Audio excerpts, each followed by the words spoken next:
We are going to be taking a look at the piecing of half square triangles or flying geese. We're going to use a chain stitch. So let's take a look at exactly how we're going to do this without using a rotary cutter. First, we're going to draw 3 lines on our fabric. We're then going to be stitching on the right side of the center line, following the 3rd mark on our presser foot, and just continuing to stitch straight down that line.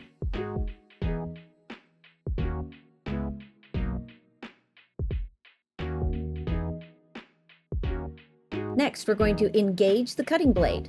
This is where the magic happens. Do not turn your fabric and simply stitch on the left line of center and watch what happens. Here's why we don't have to use a rotary cutter, because our serger is going to cut it apart and sew that line of stitching. It's magic.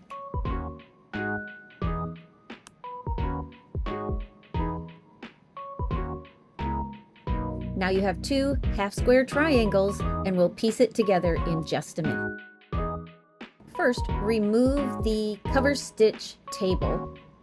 Simply remove that and add your looper cover with the seam guide attached. The seam guide is positioned at the 1/4 inch, and we have the width of our stitch set at 6 millimeters. Simply open, and I would press those seams so that they would lay nice and flat. All right, now let's go ahead using that seam guide and place the edge of our fabric right against the seam guide, and that will give us a perfect 1/4 inch seam using the chain stitch. And because we have our cutting blade engaged, it's going to cut off that extra dog ear also.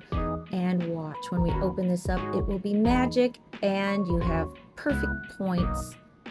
So who's to say that you can't piece perfectly with your serger?